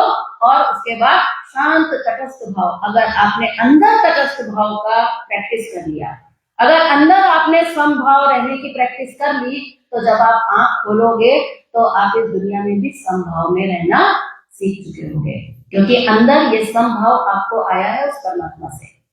वो इतना दमदार है, उसके अंदर इतनी शक्ति है कि उस शक्ति से जब आप ये गुण लेकर आओगे तो बाहरी दुनिया में भी आपको वो शक्ति प्राप्त होगी कि आप किसी दुनिया में रहकर प्रभावित ना हो। और जब प्रभावित नहीं होगे, नए विकारों का बनना बंद होने लग जाएगा, ध्यान में आपको दिव्य अनुभूतियां आने लग जाएंगी। और ध्यान में जब आपको दिव्य अनुभूतियां आएंगी तो आप देखेंगे कि समय का पता नहीं लगेगा। जब आप आंख खोलेंगे तो आपके व्यक्तित्व में एक चमत्कारिक परिवर्तन आएगा। आप देखेंगे आपका मन शांत हो जाएगा, आपको बुरा लगना कम होने लग जाएगा, आपका गुस्सा कम होने लग जाएगा। और जब भी आप कोई काम करेंगे तो आपको इस बात की अनुभूति होने लग जाएगी कि करने वाला मैं नहीं हूँ। कल लोग सुन रहे थे, करना होने में बदल जाएगा। सोचिए अगर हमें कुछ करना ना पड़े तो कितना बढ़िया हो। हम लोग सोचते हैं ना, महिलाएं सोचती हैं कुछ करना ना पड़े, सुबह से लेकर रात तक वही घर में काम धंधा करना पड़ता है। अभी हमको लगता है ना काम धंधा करना पड़ता है। अगर आपका ध्यान अच्छा चलेगा तो आप कितने आनंद के साथ उस काम को कर पाएंगे कि वो करना अपने आप होने में बदलने लग जाएगा, क्योंकि उस करने में भी ईश्वर शामिल हो जाएगा, क्योंकि वो ईश्वर अंदर से अब आपका प्रकट होना शुरू हो गया है। अगर आपको निकलते हुए विचारों को देखने में अगर समस्या आ रही है, आपको लग रहा है कि मैं तो बार बार इसी में उलझ जाता हूँ, बहुत मुश्किल है, क्योंकि अंदर से जो पिक्चर निकल रही है वो हमारे घर परिवार की है। अगर उससे आप बचना चाहते हैं तो इसका भी एक और सरल उपाय है। और वो सरल उपाय है कि अगर आपने मान लीजिए ध्यान में बैठे और एक विचार आया कि बेटा है, ऐसा है, बेटे के जीवन की कोई घटना, तो अब आप सोचने लगे कि नहीं मैं बेटे को ये बोलूंगी, वो बोलूंगी, ये समझाना है उसको, वो समझाना है, तो क्या हुआ, आप उस विचार में अटक गए ना। अगर ऐसा आपके साथ बार बार हो रहा है तो आप एक काम करो, आप उधर से ध्यान हटा लो। जब हम किसी चीज में फंस रहे होते हैं तो हम क्या करते हैं, थोड़ा उधर से ध्यान हटाते हैं। लेकिन ध्यान हटाना आसान होता है, कठिन होता है, लेकिन ध्यान को कहीं और लगा दो वो आसान हो जाता है। मेरी बात समझ में आई आपको? ध्यान कहीं ना लगाए ये कठिन है, पर ध्यान किसी दूसरी जगह लगा दे ये आसान है। तो क्या करो, हमारे शास्त्रों में लिखा है, कहते हैं कि घटना से ध्यान हटाओ और अपनी सांसों पर ध्यान दे। बहुत सारी संस्थाएं हमें ध्यान जो सिखाती हैं वो अपनी सांसों पर ध्यान सिखाते हैं। हम लोगों ने, हमारे गुरुजी ने कभी हमें सांसों पर ध्यान नहीं सिखाया, लेकिन मैंने जब सुना पढ़ा तो मैंने इसको थोड़ा जानने की कोशिश की कि ये है तो इसका कोई ना कोई तो साइंस होगा, कोई तो लॉजिक होगा। और जब मैंने इस पर थोड़ा विचार किया, मनन किया, थोड़ा अध्ययन किया, तब मैंने पाया कि अरे इसमें तो ये बहुत इजी है। जब आप सांस पर ध्यान लगाते हो तो सांस आपका कोई बेटा नहीं है, सांस आपका कोई बॉस नहीं है, कोई ईर्ष्या द्वेष का कोई विषय नहीं है। एकदम वो समभाव, जिस भाव को आप प्राप्त करना चाह रहे हो वो समभाव सबसे सरल ढंग से हमें कहाँ मिल सकता है, हमारी सांसों में। अगर आपको कहीं ध्यान देना ही है तो आप थोड़ी देर इधर से ध्यान हटाओ, आप थोड़ी देर अपनी सांसों पर ध्यान दो। और सांसों पर भी ध्यान ऐसे नहीं देना है कि अब उस सांस में ही हम लग गए, ऐसा नहीं है। सांस तो कोई ध्यान देने की चीज है क्या? अभी आप सांस ले रहे हो तो क्या ध्यान दे रहे हो क्या? अपने आप आ रही है, अपने आप जा रही है ना। जिस दिन आपने अपनी सांस को भी ध्यान देने की जबरदस्ती कोशिश की ना, उस दिन ये सांस आपकी भारी होने लग जाएगी। आप महसूस करिएगा, कभी आप सोच के देखने लग गए मैं सांस ले रहा हूँ, मैं सांस ले, थक जाएंगे आप थोड़ी देर में ही। आपको लगेगा मैं सांस ले रहा हूँ, वो भी एक मैं बन जाएगा। अभी आप इसलिए नहीं थक रहे हो, इतने साल से सांस ले रहे हो लेकिन थके नहीं, क्योंकि वो अपने आप आ रही है और जा रही है। तो उसको उसी रूप में देखो। आप थोड़ी देर देखो कि शांत भाव से आ रही है, जा रही है, ना अच्छी है ना बुरी है, कुछ नहीं है, आ रही है, जा रही। इधर आपने इसको देखा और इधर चुपचाप वो विकार जो निकलना चाह रहा था आपके जीवन का, वो चुपचाप शांति से निकल जाएगा। हमारा काम तो उसको निकालना था ना, हमें कोई सांसों में अटकना नहीं है, ना हमें विचारों में अटकना है, हमें तो अपने अंदर स्थित होना है, हमें तो शून्य अवस्था को प्राप्त करना है। ये शून्य अवस्था, उस अवस्था में हमें बड़ी आसानी से प्राप्त हो सकती है। इसलिए मैं आप सभी लोगों से कहूंगी कि ध्यान का अभ्यास पर जुट जाइए। जब भी समय मिले, यहाँ मिले, घर जाने के बाद मिले, जब भी समय मिले, जितना भी समय मिले। हम लोग तो ट्रैवल में भी जाते हैं, ट्रेन में है, बस में है, कहीं भी होते हैं तो आंख बंद करके बैठ जाते हैं। आंख खोल के क्या ही करेंगे, या तो कुछ करो, काम करो, या तो कुछ सेवा करो, या फिर आंख बंद करके बैठ जाओ। तो इस तरह से आप जब लगन से अभ्यास करेंगे तो 2-3 महीने के अंदर आपको इसका रिजल्ट मिल सकता है। लेकिन आपने सोचा कि एक बार तो मैं ध्यान करते हैं, हाँ जी करते हैं, कितनी बार बोले वो सवेरे उठते हैं तो एक बार बैठ लेते हैं। नहीं होगा, इससे नहीं हो रहा है, बहुत लोगों का नहीं हो रहा है। एक बार बैठोगे नहीं होगा, 2 बार बैठोगे तब भी नहीं होगा। जो लोग भी 2 बार बैठ रहे हैं, मैं उनसे कह रही हूँ अगर मेरा अनुभव सही है तो मेरा मानना है कि नहीं होगा, 3 बार तो मिनिमम है। अगर आज से शुरुआत कर रहे हो तो 20 मिनट, और अगर कम से कम 4-5 साल हो गए हैं तो बढ़ाओ इसको, आधे घंटे की कोशिश की। क्योंकि आपको लग रहा है जो आप आधा घंटा ध्यान कर रहे हो वो आधे घंटे का ध्यान नहीं है, बहुत कम है, बहुत शॉर्ट पीरियड है। इसलिए इस पीरियड को हमें धीरे धीरे बढ़ाना है। अपनी जिम्मेदारियों से मुक्त होने के बाद और इस समय को बढ़ाइए और जल्दी से जल्दी उस ईश्वरी तत्व को प्राप्त करिए, प्रकट करिए। ये है ध्यान की साधना। बहुत ही संक्षेप में आज मैंने बताई है इसके ध्यान के क्या फायदे हैं और ध्यान में क्या क्या बाधाएं आती हैं, ध्यान के क्या प्रैक्टिकल एस्पेक्ट है। मैं सोच रही हूँ पूरा कर लूं क्या, 15 मिनट सीधी अगर स्किप की जा सकती हो तो कर लिया जाए, क्योंकि लेट तो हो ही गया थोड़ा सा। देखिए ध्यान के विषय में, क्योंकि जब तक हम कुछ और प्रैक्टिकल बातें जो थोड़ी सी रह गई हैं उसको भी अगर हम कर लेते हैं तो विषय अपने आप में पूरा हो जाएगा। तो आइए इसको थोड़ा सा पूरा कर लेते हैं। अगर आपको बैठने की टेक्निक समझ में आ गई तो अब इसमें कुछ बातें हैं जो हमें थोड़ा जान लेनी चाहिए। सबसे पहली चीज है कि हम ध्यान के लिए कौन सा आसन लगाकर बैठें, कैसे बैठें। तो ध्यान के लिए बहुत बढ़िया है वज्रासन, सिद्धासन, पद्मासन। अगर आप इन आसनों में बैठ सकते हैं तो इससे बढ़िया और कुछ नहीं है। निश्चित रूप से बहुत अच्छे रिजल्ट आएंगे, क्योंकि जब आप कुर्सी पर बैठ जाते हैं, पैर लटका कर बैठते हैं, अब मैं यहाँ पैर लटका के बैठती हूँ, मुझे आनंद नहीं आता ध्यान में। मैं इसलिए डेली नीचे ही बैठती हूँ, मुझे नीचे ही बैठना अच्छा लगता है, क्योंकि ध्यान में मजा नहीं आता। तो आसन का अपना बहुत महत्व है, लेकिन अगर आपका शरीर उसके योग्य नहीं है, शरीर में बीमारी है, दर्द है, बॉडी वेट ज्यादा है या और भी कुछ तकलीफ है अगर, तो आप सोचे कि मैं तो ध्यान में बैठ ही नहीं सकता, मैं तो सिद्धासन वज्रासन लगा ही नहीं सकता, तो मैं क्या करूं, मैं तो ध्यान नहीं करूंगा। ऐसा नहीं है। जिस भी आसन में आप आसानी से कम 20 मिनट बैठ सकें, आपको उस आसन में बैठकर ध्यान करना चाहिए। आपने कोई क्लास लगा ली, योग की क्लास लगा ली, वहां पर आपको ध्यान सिखाया जा रहा है, अब आप उस तरह से नहीं ध्यान कर पा रहे हैं तो क्या करें, छोड़ दें क्या? नहीं, जितना कर पा रहे हैं, जैसा कर पा रहे हैं, वहां से हमें इसकी शुरुआत करनी होगी। दूसरा होगा, नंगी जमीन नहीं होनी चाहिए, उसका संपर्क नहीं होना चाहिए, क्योंकि अगर आप नंगी जमीन पर बैठकर ध्यान करेंगे तो जो एनर्जी एक्टिवेट होगी वो अर्थ में चली जाएगी। इसीलिए कोई आसन बिछाकर ध्यान करने का प्रावधान है। हमारे शास्त्रों में अनेक प्रकार के आसनों का विधान है, लेकिन अभी हमें उसमें नहीं पढ़ना है। कोई भी ऐसा नॉन कंडक्टर जिसमें एनर्जी पास नहीं होती है, ऐसा कोई भी आसन हमें ले लेना चाहिए। चाहे वो कोई गद्दी हो सकती है, कोई लकड़ी का आसन हो सकता है, कैसा भी, जो भी आपकी सुविधा हो, ऐसे आसन पर बैठकर आपको ध्यान करना चाहिए। तीसरा, कुछ लोग सवाल ये करते हैं कि क्या लेट कर ध्यान हो सकता है, तो मैं कहना चाहूंगी कि लेट कर चिंतन हो सकता है, मनन हो सकता है, नाम जप हो सकता है, लेकिन कृपा करके ध्यान जो है वो तो लेट कर ना करें, उसका अभ्यास तो हमेशा बैठकर ही किया जाएगा। ध्यान के लिए कौन सा समय सबसे बढ़िया है, वैसे तो बताने की कोई जरूरत नहीं है, सभी जानते हैं कि ब्रह्म मुहूर्त ध्यान के लिए सबसे बढ़िया है, जो कि 3 से 5 के बीच लगभग माना जाता है, 2 से 5 भी माना जाता है। 3 से 5 के बीच में अगर आप एक बार ध्यान की सिटिंग लेते हैं तो उसके रिजल्ट और भी अच्छे आएंगे।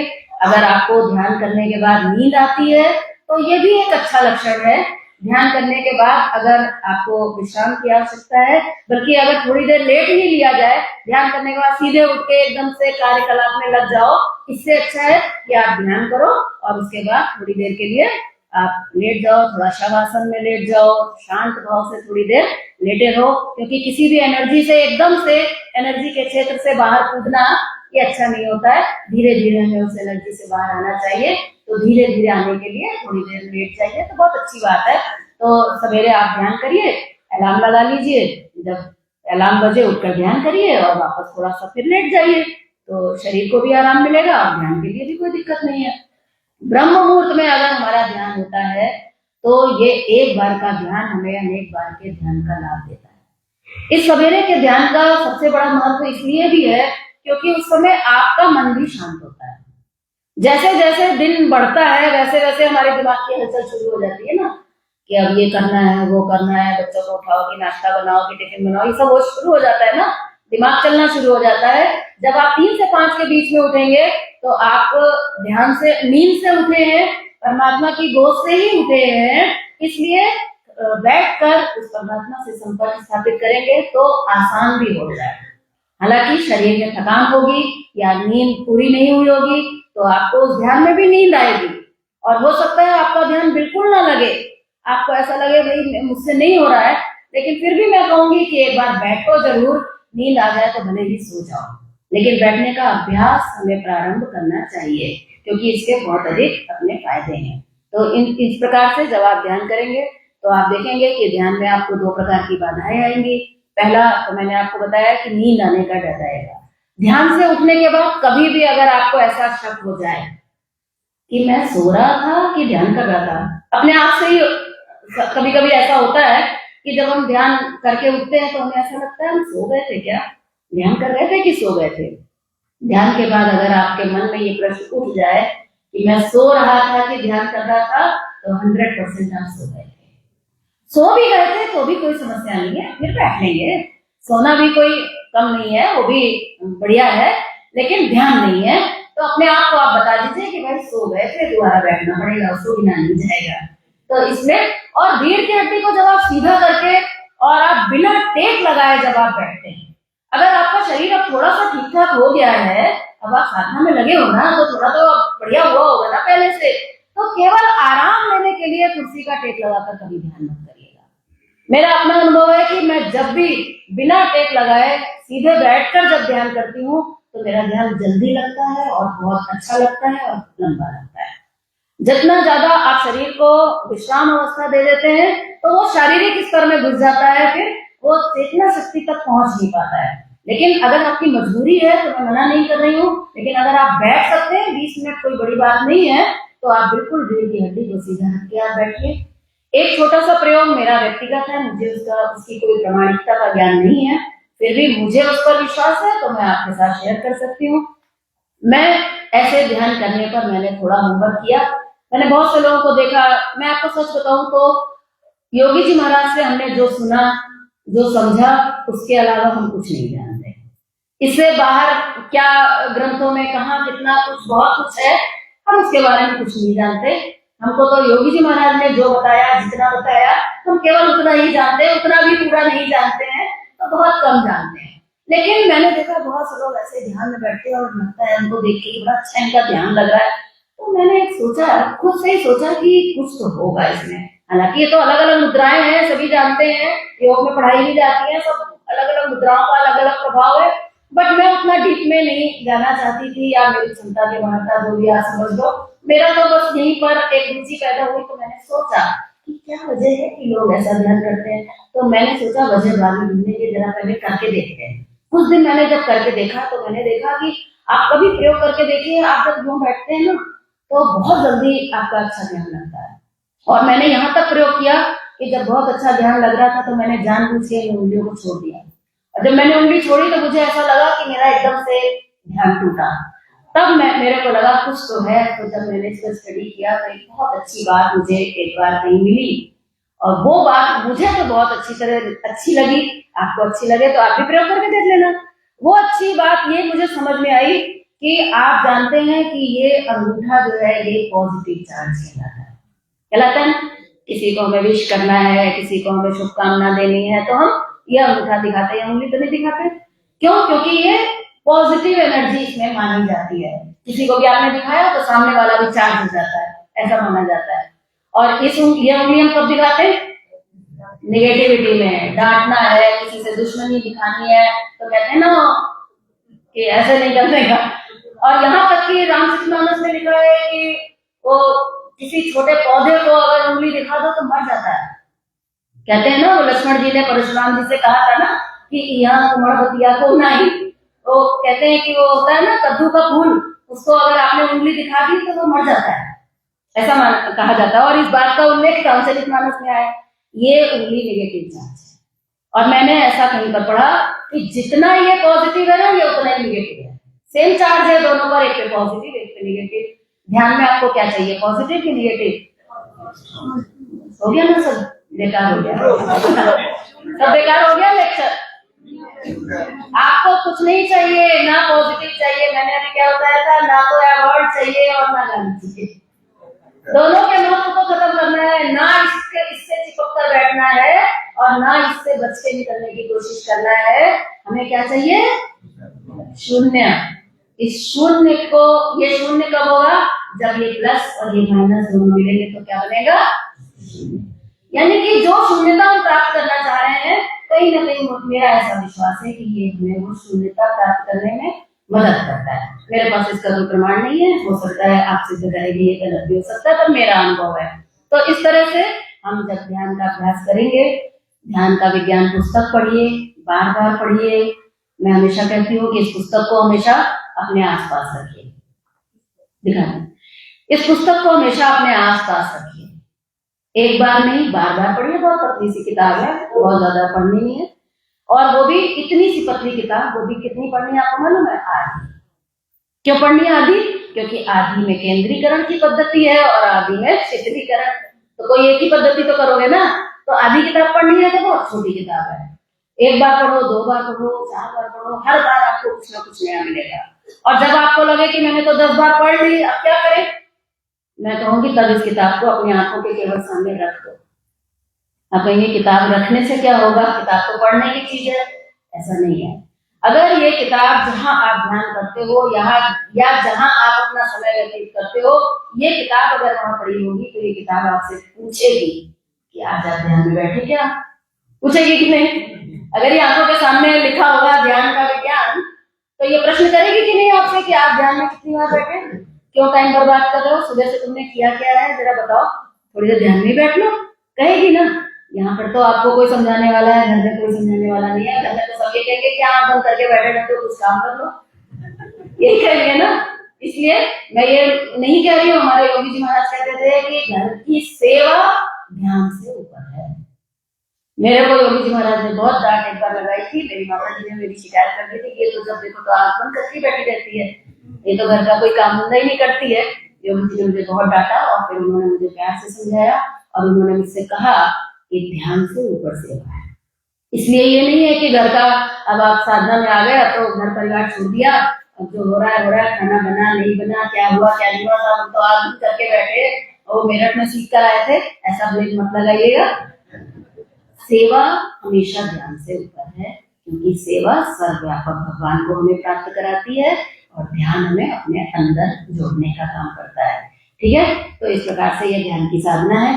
मैं आप सभी लोगों को बहुत बहुत शुभकामनाएं देती हूँ और गुरुजनों से प्रार्थना करती हूँ कि हम सभी लोगों की ध्यान की साधना में प्रगाढ़ता प्राप्त हो, क्योंकि मुझे पता है कि तब तो सब कर लेते हैं, मजबूरी है, दर्द हो रहा है, दर्द से छुट्टी पानी है तो करना ही पड़ेगा।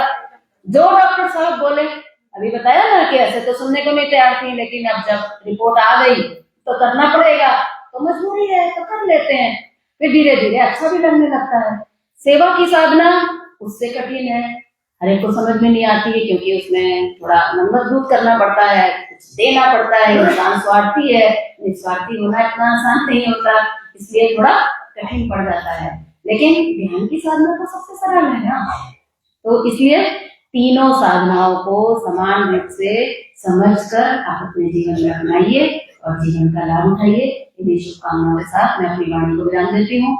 आज गुरु जी का सीडी का वीडियो प्रवचन रह गया, उसके लिए मैं क्षमा चाहूंगी। आगे आने वाले सत्रों में हम लोग उसका भी लाभ लेंगे। बहुत बहुत धन्यवाद।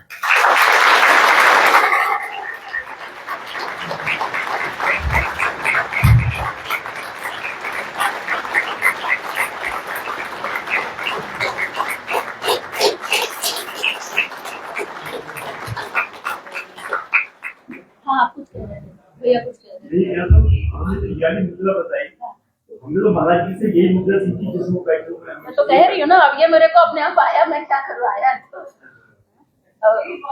बहुत सारी मुद्राएं, सब मुद्राओं का बहुत प्रभाव है, बट चांस की बात थी कि ऐसा ये भी चीज एक पता लगी तो मैंने इस पर प्रयोग किए। ऐसे भी करती हूँ, मैं भी करती हूँ, बहुत लोग करते हैं, और भी बहुत सी मुद्राएं हैं, क्रॉस करके भी करते हैं।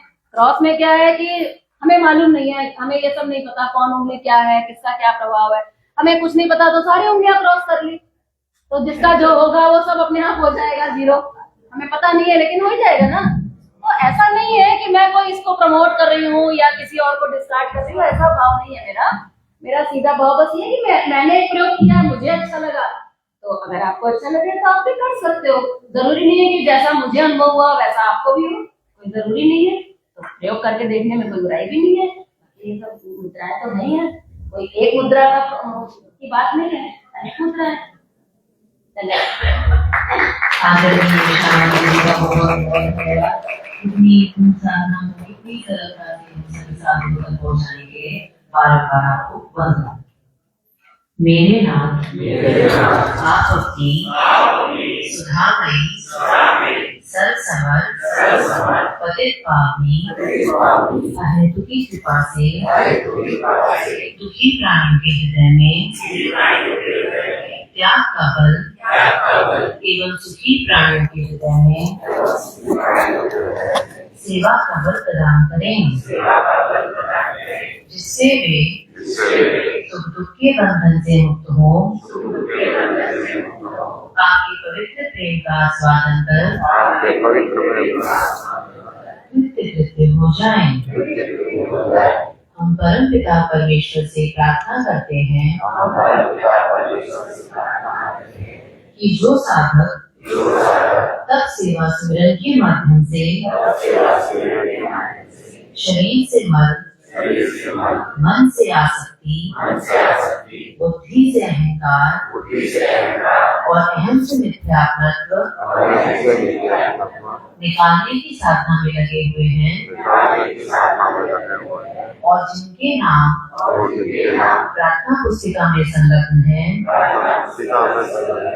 उन पर आप कृपा करें। उनके भीतरी और बाहरी दुखों को